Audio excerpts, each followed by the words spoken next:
Pemirsa, Peggy Setiawan bersama tim kuasa hukumnya menantang Aep yang merupakan saksi di kasus pembunuhan Eki dan Vina di Cirebon pada 2016 silam untuk membuktikan kesaksiannya. Menurut Peggy, keterangan palsu yang diberikan Aep membuatnya harus mendekam di tahanan dan nama baiknya tercoreng.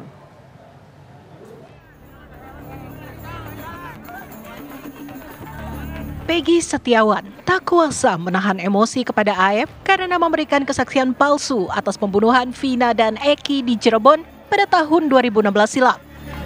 Peggy yang mengaku tak mengenal Aep bahkan menantang pria itu muncul ke publik untuk membuktikan kesaksiannya. Peggy dan kuasa hukumnya Tony RM bahkan mengancam akan melaporkan Aep ke polisi karena diduga telah memberikan kesaksian palsu. Aep baru muncul nih katanya Peggy. Debat sama saya, kalau misalkan kamu laki-laki, kamu jengkel, kamu harus belum dibuktikan. Penjarain. Saya tantang Aep, kapan debat di mana? Aep tantang nih sama Peggy. Ya katanya di kesaksiannya yang tahu lah, terus kejadian lah apa.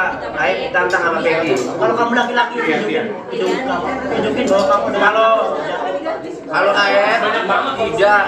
Kalau Aep tidak muncul, Peggy kita laporkan Aep ya. Kita laporkan Aep ke Mabes Polri. Jangan pencemaran nama baik. Ya, tuh. Udah pinter ya. Dikabulkannya pra-peradilan Peggy Setiawan atas penetapan status tersangka oleh Polda Jawa Barat menunjukkan kesaksian Aep terbantahkan dalam kasus pembunuhan Vina dan Eki. Tim kuasa hukum para terpidana kasus pembunuhan Vina dan Eki pun melaporkan Aep dan Dede lantaran diduga membuat kesaksian palsu dan menguatkan bukti agar bisa mengajukan peninjauan kembali atau PK ke Mahkamah Agung. Aep adalah pemuda asal desa Karangasih, Kecamatan Cikarang Utara, Kabupaten Bekasi, Jawa Barat, yang merupakan pekerja pencucian kendaraan. Pada saat kejadian tahun 2016 silam, Aep mengaku berada di tempatnya bekerja dan melihat detik-detik Vina dan Eki melintas di depan warung tempat para terpidana berkumpul. Waktu itu kebetulan keberadaan saya itu lagi di warung. Kebetulan ada sejumlah motor lewat, lalu dilempari batu. Kalau yang saya lihat itu dia melempari batu, terus dikejar. Setelah dikejar, berhubung saya juga takut ya udah akhirnya saya pulang aja gitu. Kini Aep yang sempat disebut-sebut sebagai saksi kunci atas pembunuhan Vina dan Eki tak diketahui keberadaannya. Akankah Aep meladeni tantangan Peggy atau akan tetap menghilang? Tim TV One mengabarkan.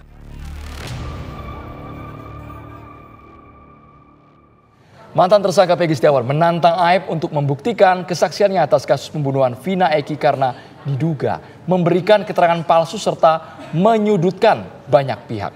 Peggy Setiawan mengaku tidak mengenal sosok Aep, terlebih lagi menyebut Peggy sebagai pelaku pembunuhan dan pemerkosaan Vina. Lantas pemirsa, akankah Aep meladeni tantangan Peggy atau akan tetap menghilang seperti saat ini? Untuk membahasnya telah bergabung bersama kami ada kuasa hukum Peggy Setiawan yang nanti akan bergabung, yaitu ada Ibu Sugianti Iryani. Kemudian saat ini sudah bergabung pemirsa ada pakar hukum pidana Prof. Hipnu Nugroho dan juga mantan Kapolda Jawa Barat periode 2016 Irjen Pol Purnawirawan Anton Carlyan. Selamat sore Bapak-Bapak semua. Selamat sore Mbak Tisa, Mas Andro, ya. Pak Cindra. Pertama saya, waalaikumsalam warahmatullahi wabarakatuh. Pertama saya ke Pak Anton Carlyan terlebih dahulu deh. Pak Anton Carlyan, ini ada Peggy balik menantang Aep begitu. Pak Anton melihat tantangan ini seperti apa? Akan seperti apa dampaknya? Saya setuju untuk keterangan Aep agar direkonstruksi kembali. Sampai sejauh mana sebetulnya keterangan yang bersangkutan itu? Apakah langsung bisa menunjuk 8 orang tersangka atau 11 orang tersangka, atau hanya menunjukkan sebuah peristiwa saja? Ini harus didalami. Dan masalah Peggy Setiawan yang sekarang, kalau menurut saya, ini mohon maaf sekali, sebetulnya tidak perlu berurusan dengan Aep. Kenapa sebabnya? Toh Peggy Peron yang menyebutkan bahwa Peggy Setiawan yang ada sekarang ini bukan merupakan Peggy Setiawan yang ada di dalam konstruksi mereka-mereka itu. Jadi sebetulnya Peggy Setiawan yang sekarang sudah dibebaskan oleh pra-peradilan bukan Peggy Peron yang ada di dalam 11 orang tersebut. Jadi sebetulnya tidak ada hubungannya antara Peggy Setiawan yang sekarang sudah bebas dengan Aep. Kalau nanti justru ikut campur, nanti dianggapnya ya Peggy Setiawan ini adalah Peggy Peron. Tapi kalau nanti untuk bisa menjadi saksi, silakan saja.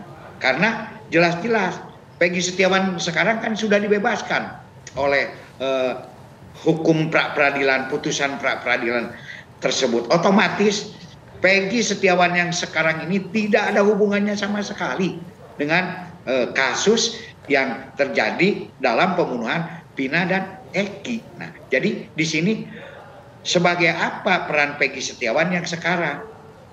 Justru ya paling kecuali mungkin ya bersangkutan dengan Saka, bersangkutan dengan yang lain. Sementara ini kan sudah bebas gitu kan. Jadi itu menurut saya. Baik, kita ke Prof. Hipnu.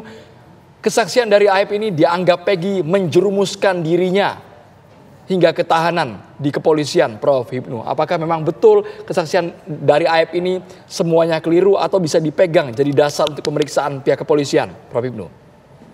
Ya, begini Mas, melihat suatu saksi itu tidak berdiri sendiri. Suatu saksi harus ada syarat materialnya, yaitu melihat, mendengar, mendalami. Walaupun sekarang putusan Mahkamah Konstitusi tidak harus melihat dan mengalami tersendiri. Sekarang pertanyaannya, betul, saya sepakat Pak Jenderal tadi, Pak Hari tadi. Pertanyaannya, apakah kalau itu, ini menarik untuk jadikan interogasi, ya. Apakah betul bahwa apa yang disampaikan oleh Peggy yang sekarang dibebaskan, itu mengetahui, ini memantik bahwa, oh ternyata ada juga mengetahui. Karena suatu keterangan saksi itu harus bernilai apabila keterangan satu saksi dengan yang lain. Pertanyaannya Mas Andro, apakah seceroboh itu ketika suatu peristiwa di penyidikan? Apakah seceroboh itu rangkaian pembuktian di PAP di kepolisian? Apakah seceroboh itu jaksa penuntut umum membuat suatu dakwaan yang menjelaskan antara dakwaan dan primer?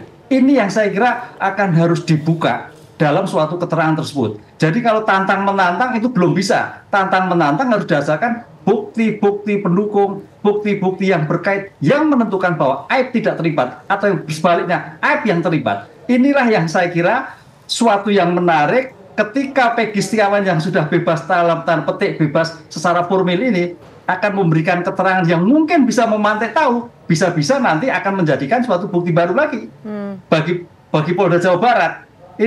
Ini trik-trik yang saya kira harus diperhatikan dalam pengungkapan seperti ini sehingga bukti-bukti itu harus clear. Apakah terlibat atau tidak terlibat? Apakah dalam TKP atau tidak TKP? Begitu Mas Andrew. Ya, tapi begini Prof. Hipnu, soal tantang-menantang ini mungkin tidak akan ada artinya kalau cuma ngomong aku tantang nih si Aep begitu. Tapi kan kalau kita lihat soal tantang-menantang ini sudah ada actionnya dari kuasa hukum Peggy. Di mana ini dilaporkan Aep dan Dede. Gimana menurut Anda Prof. Hipnu? Ya, betul. Keterangan saksi memang undang-undang perlindungan saksi yang lama, keterangan saksi itu dilindungi oleh undang-undang. Perubahan yang baru, keterangan saksi 2015 kalau nggak salah itu Pak, ketika memberikan keterangan yang tidak sebenarnya dianggap sumpah palsu. Jadi sebetulnya ini bagian dari tindak pidana tersendiri, bukan tindak pidana pembunuhannya. Tindak pidana sendiri ketika melakukan suatu keterangan yang tidak seperti apa yang ia lihat. Jadi tampaknya masalah Peggy ini beranak Mbak. Pokok perkaranya belum selesai, tapi tambah perkara-perkara yang lain yang menjadikan terpidana menjadi bertambah. Seperti Aep ini. Sehingga hal yang wajar ketika suatu bukti yang disampaikan keterangan itu tidak sesuai. Pertanyaannya, saya masih berpikir pada penegak hukum 2016 itu ya profesional. Apakah amburadul seperti itu? Apakah tidak profesional seperti itu melihat suatu keterangan? Karena apa? Di dalam suatu keterangan di pembuktian itu akan dikonfrontasi baik keterangan saksi, baik dengan bukti, baik keterangan-keterangan yang lain. Konfrontasi itu yang menentukan bahwa dicurahkan Aib betul, dia menyatakan Aib salah. Ini yang saya tidak ngerti. Bagaimana peradilan seperti itu? Itu Mbak Tisa, kalau seperti ini. Baik Prof Imu, saat ini sudah bergabung juga bersama kita ada kuasa hukum dari Peggy Setiawan, Ibu Sugianti Iriani. Ibu Sugianti sudah bisa mendengar kami, Ibu Sugianti? Sudah. Ibu Sugianti, kami ingin tahu pernyataan dari Peggy Setiawan yang ingin menantang Aib sebenarnya posisinya. Pernyataan Aib mana yang dianggap sangat keliru, tidak sesuai dengan fakta kejadian, Ibu Sugianti? Saat Aib mengatakan bahwa melihat Peggy dari kejauhan itu kan pada malam hari, dan motor Peggy saat itu sudah berubah warna menjadi kuning dan ungu, tidak pink. Dari mana dia tahu kalau motor Peggy itu berwarna pink, dan dia juga melihatnya dari jarak 100 meter di malam hari. Makanya Peggy ingin bertemu Aib untuk mengatakan kenapa Aib mengatakan hal-hal yang tidak sesuai dengan fakta. Itu aja. Mungkin Peggy bukan menantang tapi ingin ketemu dan menjelaskan kenapa Aib berkata seperti itu, padahal Peggy juga nggak kenal dengan Aib. Oke. Ibu Sugianti, saat ini kalau nggak salah saya lihat Ibu bersama dengan keluarga Peggy. Apakah Peggy-nya ada bersama Ibu? Kebetulan Peggy-nya masih ditahan sama Bang Reza Indagiri, ada obrolan. Ya kita mau. Oke, baik. Nah kalau begitu kita ngobrol dengan Ibu aja nih, Ibu Sugianti. Kalau menurut Peggy, Aib ini siapa sih? Dia kenal nggak sih sama Aib ini, dan bagaimana hubungan mereka? Katanya kan mereka temen, pernah tahu ya di zaman-zaman dulu gitu. Ada masalahkah sebelumnya? Peggy sama sekali tidak mengenal Aib. Peggy tidak kenal dengan Aib, tidak tahu sama Aib. Aib itu bukan orang Cirebon, dia adalah orang Bekasi yang kos di Cirebon, dan Peggy tidak pernah ketemu dan tidak kenal dengan Aib. Makanya Peggy pengen tahu Aib itu seperti apa dan pengen bicara baik-baik dengan Aib. Kenapa dia tidak kenal dengan Peggy tapi dia memberikan keterangan yang menyudutkan Peggy, mungkin seperti itu. Baik, artinya pernyataan Aib yang menyatakan bahwa Peggy dan gerombolannya kerap berkumpul di lokasi tempat dirinya bekerja, itu tidak benar. Peggy kan tidak pernah mengenal Aib dan tidak pernah komunikasi dengan Aib, dan Peggy pun saat itu memang sedang bekerja di Bandung. Oke, baik. Nah sekarang kita ingin menuju ke Pak Anton Carlian. Pak Anton Carlian, ini kan kuasa hukum sudah melaporkan ya Aib dan Dede begitu. Lantas apa yang harusnya dilakukan oleh pihak kepolisian atas hal ini? Apakah ini akan menjadi sebuah permasalahan baru atau ini akan justru jadi petunjuk? Saya kira bisa dua-duanya. Bisa jadi permasalahan baru, bisa juga sebagai petunjuk. Karena memang tadi betul dari Prof juga, sebuah kesaksian itu kalau satu saja kan bukan saksi.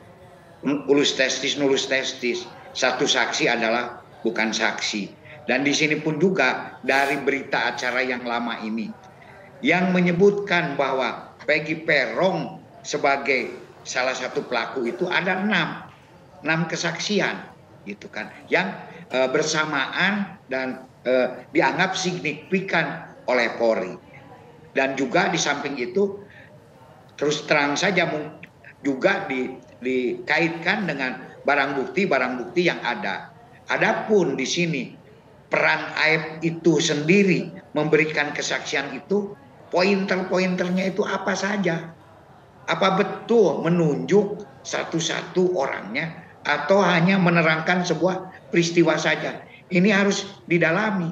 Dan kalau menurut saya dengan terbebasnya dari pra-peradilan, bahwa Peggy Setiawan yang ada sekarang ini yang sudah bebas bukan Peggy Peron yang ada di dalam cerita tersebut, gitu kan. Jadi sebetulnya sudah tidak perlu lagi untuk masuk ke dalam ranah ini karena sudah bebas, bahkan harus dihentikan penyidikan.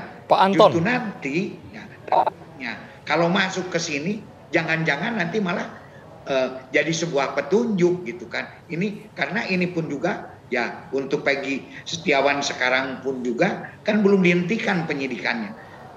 Kalau tapi seperti ini Pak Anton Carlian bisa dijadikan tersangka karena dari peraturan Mahkamah Agung itu walaupun seseorang sudah dibebaskan dari pra-peradilan sebagai tersangka, tapi masih memungkinkan apabila didapatkan 2 alat bukti yang sah. Makanya dari ranah ini, pengacaranya Bu Yanti harus segera meminta penghentian penyidikan sesuai dengan pointer keputusan dari pra-peradilan itu, karena kalau belum dihentikan penyidikan. Baik, Pak Anton Carlyan, di satu sisi penghentian penyidikan, tapi seperti apa polisi agar bisa cepat memproses laporan keluarga terpidana pembunuhan Vina soal Aib dan Dede ini, Pak Anton? Sesaat lagi ditanggapi, Bapak-bapak, hanya di Kawir Petang pemirsa.